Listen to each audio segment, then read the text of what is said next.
kita nampak.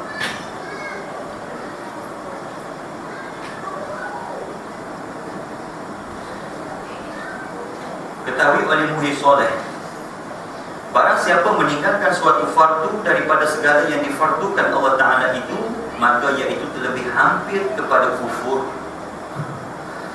Lebih hampir kepada kufur. Barang siapa meninggalkan suatu fardu yang difardukan oleh Allah Subhanahu Wa Ta'ala, maka iaitu terlebih hampir kepada kufur. Sembahyang fardu, menuntut ilmu itu lagi fardu. Menuntut ilmu itu lagi fardu. Amal ibadah yang kita buat tidak ada ilmu, artinya dikatakan kufur, dikatakan sesat daripada apa yang telah ditetapkan oleh syariat. Amal ibadah kita diterima ataupun tidak diterima oleh Allah Subhanahu Wa Taala bergantung kepada 3 perkara. Yang pertama, akidah yang jazam, akidah yang betul. Yang kedua, mestilah menepati syariat. Setiap amal ibadah yang kita buat itu mestilah menepati syariat. Kemudian yang ketiga, biar ikhlas kepada Allah Subhanahu Wa Taala. 3 ni barulah amal ibadah kita diterima oleh Allah. Bagaimana akidah yang betul? Kena belajar.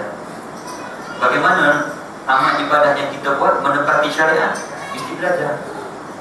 Kalau kita kata sembahyang itu wajib, air sembahyang itu lagi wajib.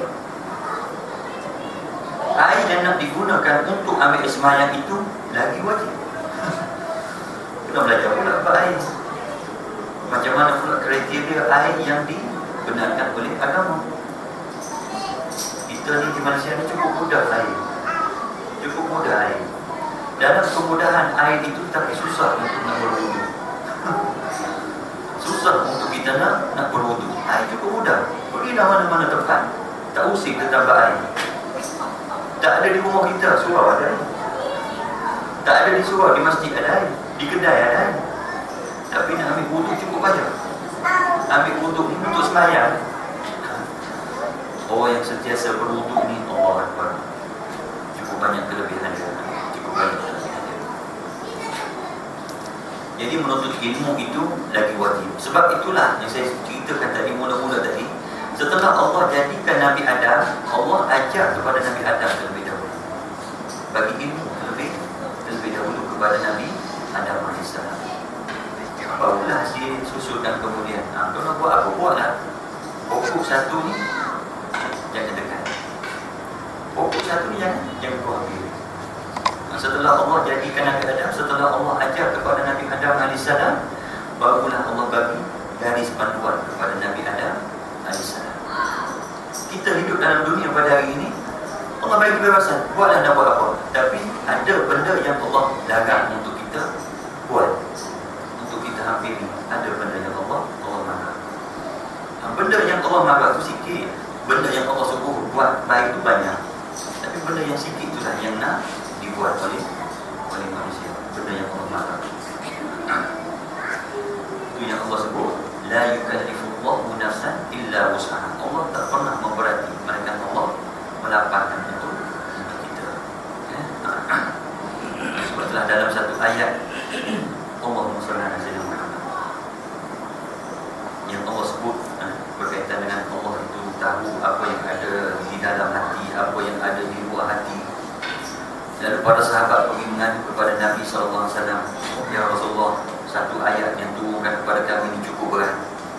Kami sembahyang boleh, kami puasa kami boleh, kami haji kami boleh buat, berzikir kepada Allah kami boleh buat. Tapi satu ni yang Allah ambil kira berkaitan dengan apa yang terdetik dalam hati kita untuk nak buat, dia ambil kira cukup berat.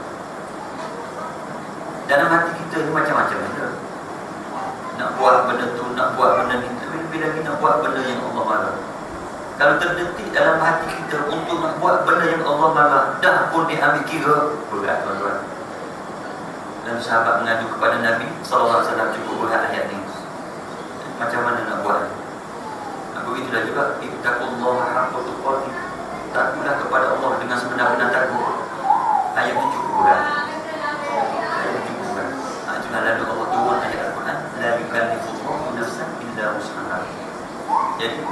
zaman Nabi Muhammad SAW ini, niatlah apa saja nak niat dalam hati, selagi mana tak keluar daripada hati, tak dikira sebagai dosa.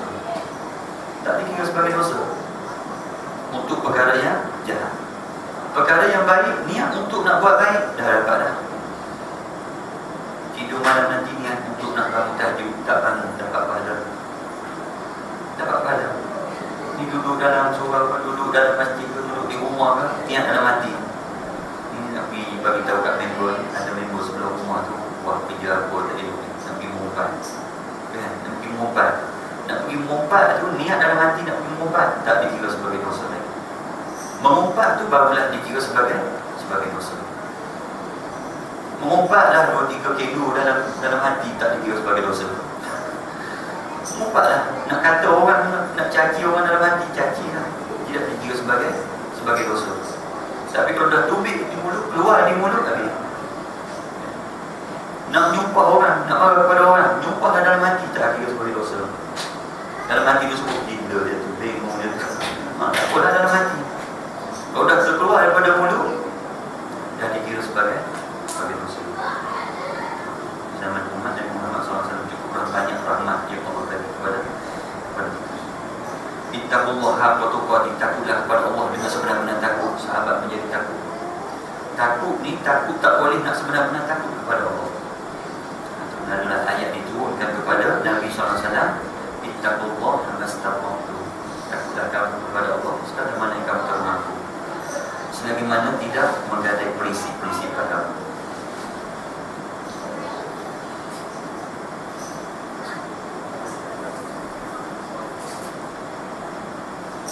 Jadi barang siapa yang meninggalkan sesuatu yang difardukan oleh Allah Subhanahu Wa Taala, maka terlebih hampir kepada kufur.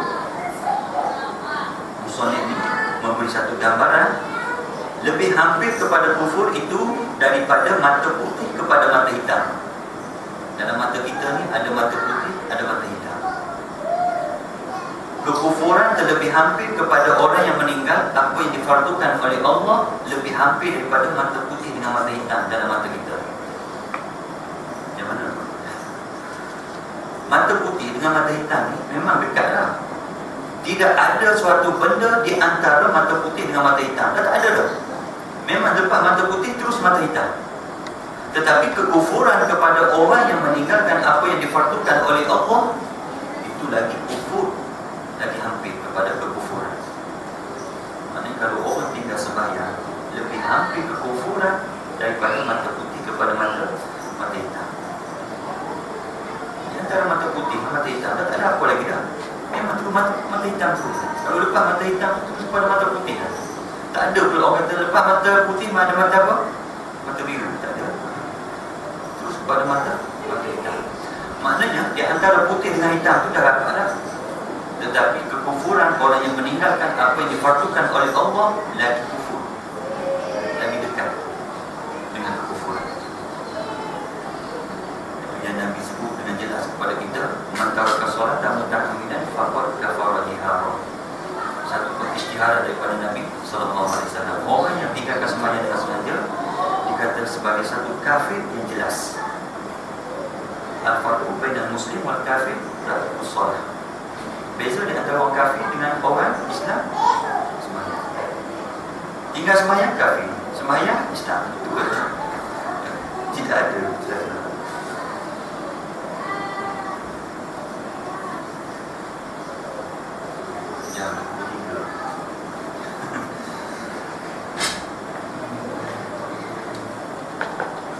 Tetapi bahawasanya ia jadi kafir kerana bahawasanya iman itu tiada hasil melainkan segala yang difardukan oleh Allah Subhanahu Wa Taala. Iman itu tidak akan terhasil melainkan melaksanakan apa yang difardukan oleh Allah Subhanahu Wa Taala. Maka disebut kepada kita. Dalam kitab-kitab tauhid dia yang menyebut kepada kita bahawasanya iman itu tidak sempurna tanpa ada Islam. Islam ini dari segi perbuatan. Iman itu tak nampak, dia berada di dalam. Iman itu dari segi dalam. Islam itu dari segi perbuatan. Itu dari segi perbuatan. Kalau orang perempuan pakai tutup aurat, beza dengan orang Islam yang tak tutup aurat. Orang Islam yang tutup aurat itu dikatakan sempurna iman dia. Orang Islam yang tidak tutup aurat dikatakan iman dia tidak sempurna. Dia mesti gabung sekali dua-dua. Iman dengan Islam disertai sekali. Dan Islam itu tidak sempurna tanpa ada ihsan, tasawuf tadi. Kalau dia pakai tutup aurat, pakai tudung, nak tunjuk kepada orang yang dia tu cantik, yang dia tu apa lagi, maka dia itu satu amalan yang tidak diterima oleh Allah Subhanahu Wa Taala. Sebab itulah perbuatan kita kena jaga supaya perbuatan kita itu tidak ada matlamat yang lain melainkan nak mendekatkan diri kepada Allah Subhanahu Wa Taala.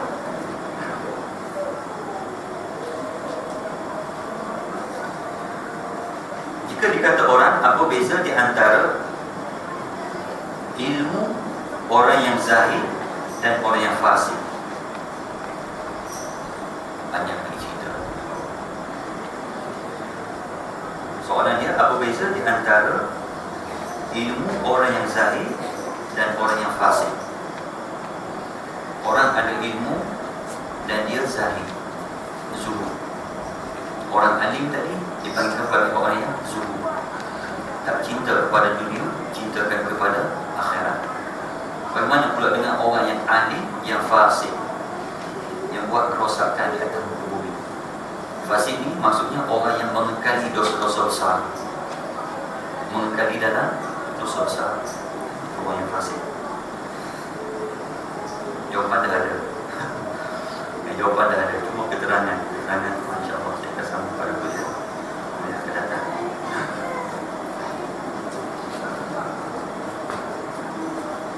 Wallahu a'lam.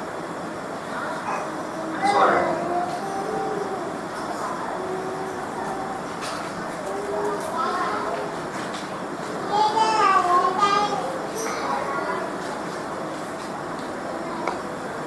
Orang yang meninggalkan salat Jumaat banyak 3 kali, dia katakan munafik atau muslim? Cukup banyak. Nak solat Jumaat 3 kali.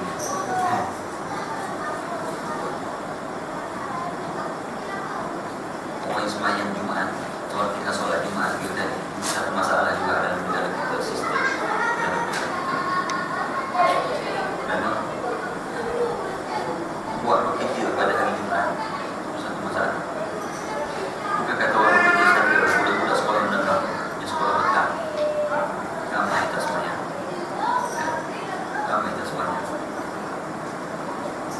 Solat Jumaat mengikut dari sisi mazhab Imam Syafi'i mesti dilaksanakan dalam 40 orang yang qari, yang boleh baca surah Al-Fatihah, rukun solat dengan betul, rukun solat dengan betul. Bagi orang yang tinggal sembahyang Jumaat 3 kali, ada setengah tu dia mengelak, dia buat tinggal 2 kali, kali ketiga dia pergi. Lepas tu dia tinggal pula 2 kali, nak masuk 3 kali tu, tak sampai masuk 3 kali dia tinggal pula, apa ni dia pergi pula sembahyang Jumaat, mengelak.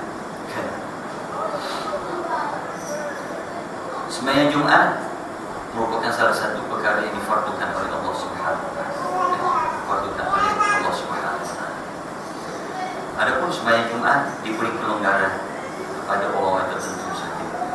Bagi orang yang sakit, bagi orang yang tidak mampu untuk nak pergi sembahyang Jumaat.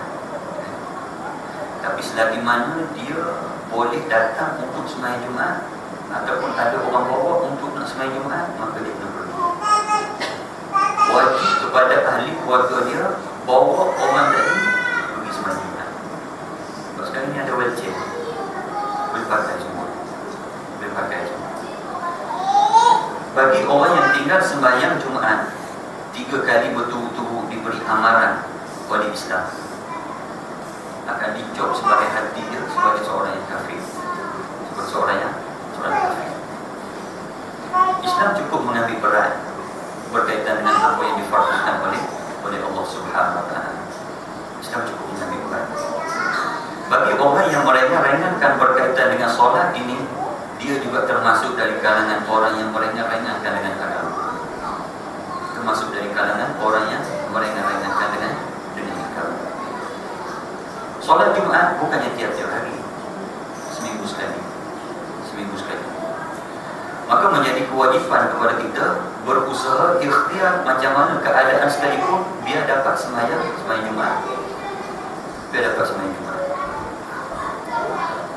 Jadi bagi orang yang tinggal sembahyang Jumaat 3 kali berturut-turut, maka dicop sebagai hati dia sebagai seorang yang kafir.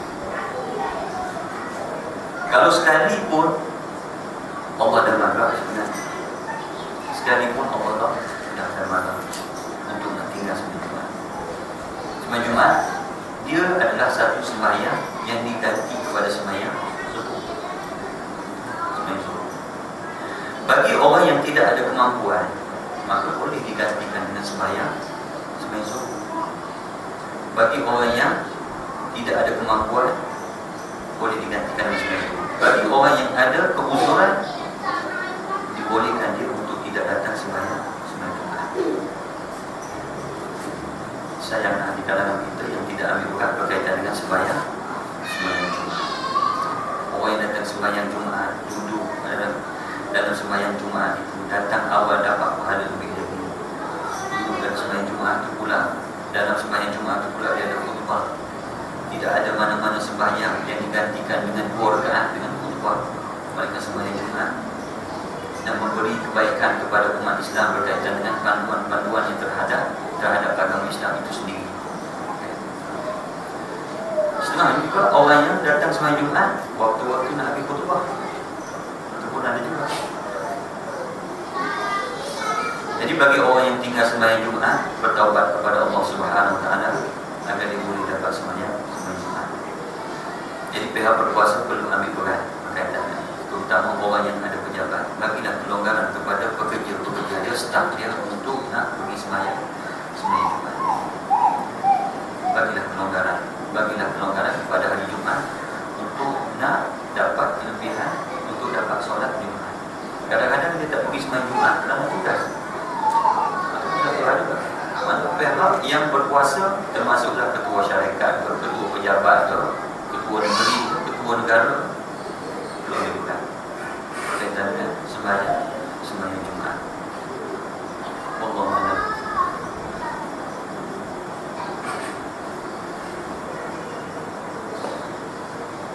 Betul Ustaz. Istilah para ulama yang mengatakan bahawa pentadbiran dan juga politik dengan Islam itu satu benda yang berbeza lah.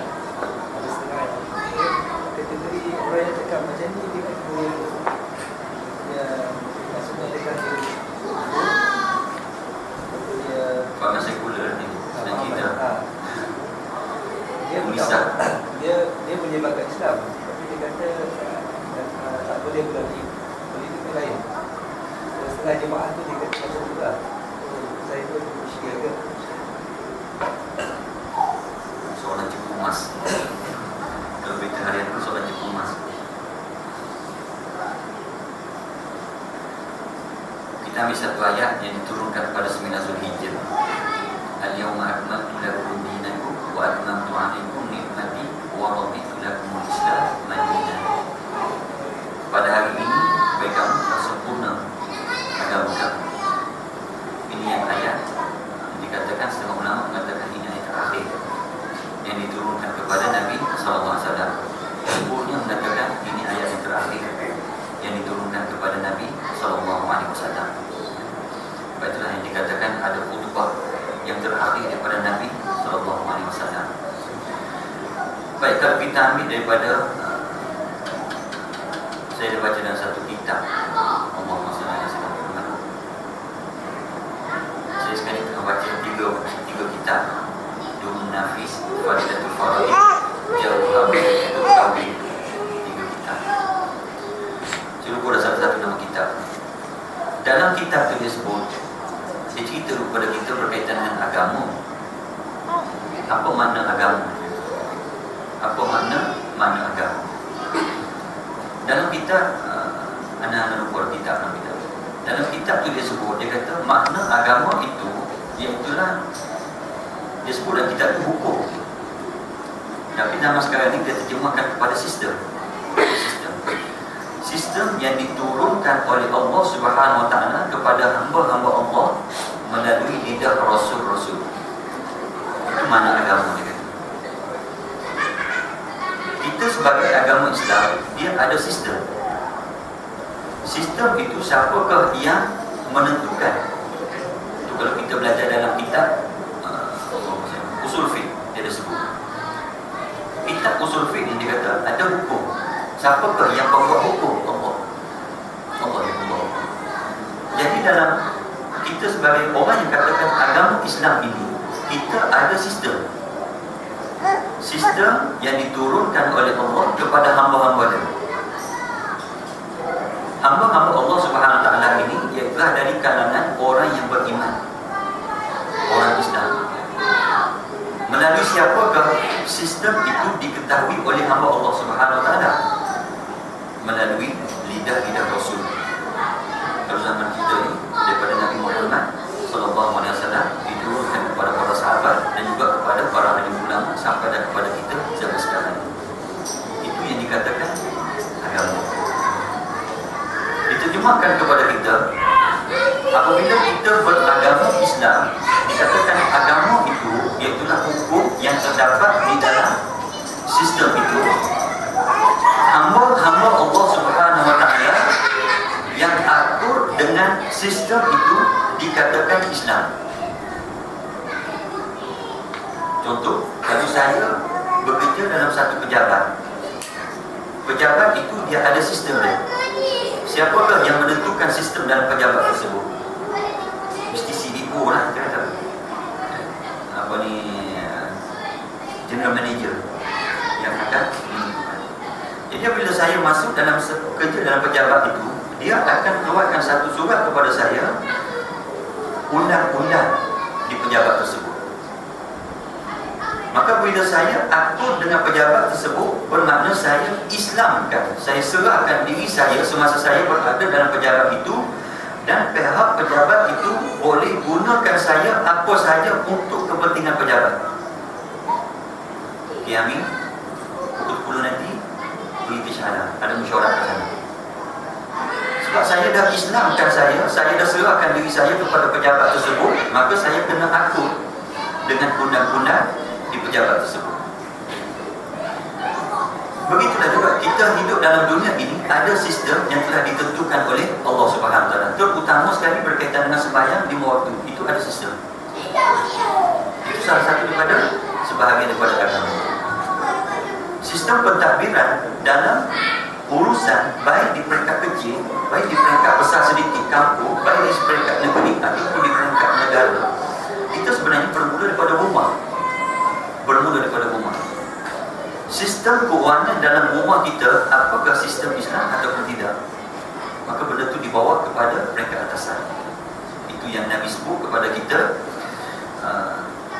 kullu lahmin nabata minal harami fannaru aula bi. Setiap darah daging yang tumbuh daripada benda yang haram, maka neraka lebih utama. Bagi orang yang mengatakan bahawasanya politik lain, agama itu lain, ini dikatakan fahaman sekular yang telah diajar oleh yang telah dimulakan oleh Kamal Atatürk, kita kata pada tahun 1921 kalau kita silap saya. Pada tahun 1921 itu telah diasaskan oleh Kamal Atatürk. Yang dia telah mengambil sistem ini daripada gereja, daripada orang Kristian. Maka fahaman sekular itu sebenarnya diasaskan oleh orang Kristian yang mengatakan bahawasanya agama itu lain, politik itu lain. Sistem pentadbiran tidak ada kena-mengena dengan agama.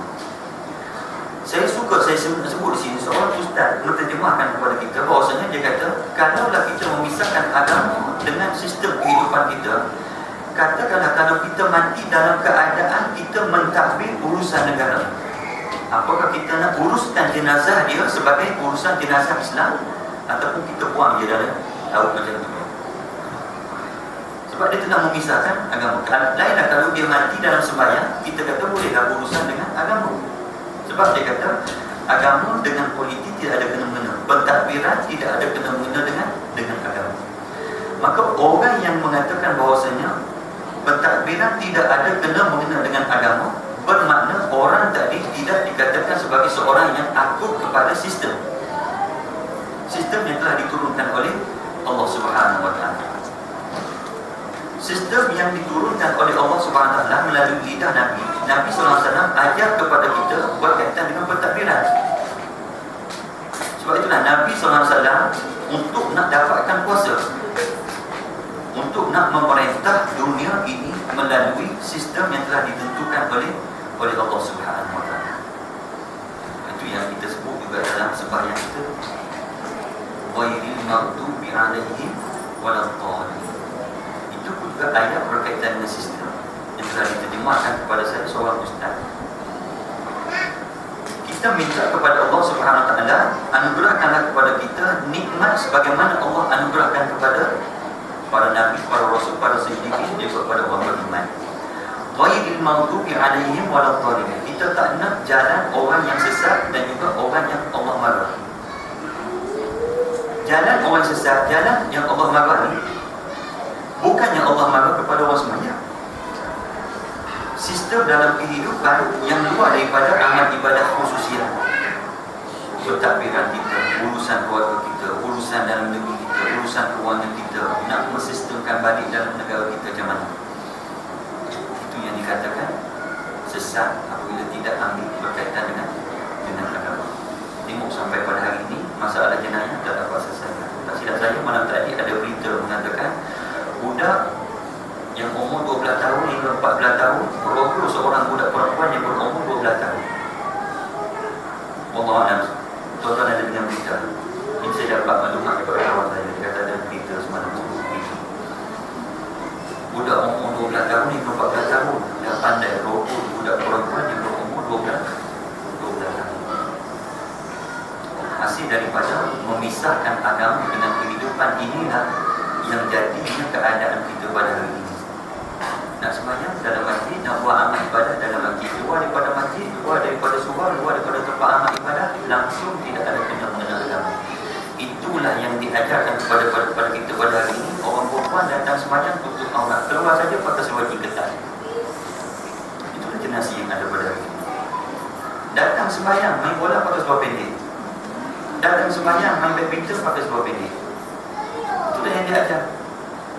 Kerana yang diajar kepada kita bahawasanya agama tidak ada kena-mengena luar daripada kehidupan kita. Tidak ada kena-mengena. Itulah yang diajarkan. Yang kita lihat pada hari ini, yang telah diajarkan kepada kita lebih lagi. Banyak yang disebut sekali ini saya bila berdua. Kalau dengan cerita berkaitan dengan sistem-sistem pendidikan Islam pada hari ini, kebanyakannya telah pun dimasuki oleh anasir-anasir luar. Anasir-anasir luar. Sebab itu seorang ustaz juga dia cerita seorang doktor daripada UK ni, kalau tidak silap saya disebut Dr. Nifan. Menjadi satu kesilapan apabila merujuk sejarah yang telah ditulis, sejarah Islam yang telah ditulis oleh orang putih. Kesilapan bagi orang Islam merujuk sejarah Islam dalam buku yang telah ditulis oleh penulisnya orang putih. Menjadi satu kesilapan bagi orang Islam belajar dengan seorang ahli falsafah Islam yang dapat PhD di mana? Di negara orang putih. Satu kesilapan. Itu yang timbul seperti mana disebut sebagai Farishno. Mereka inilah dari baru untuk nak menyebarkan fahaman-fahaman yang lagi bercelaru dalam negara-negara orang Islam. Bila mati saja para alim ulama tinggallah di kalangan kita. Orang yang tidak ada apa-apa. Adalah sedikit sebanyak nak bagi ngau pun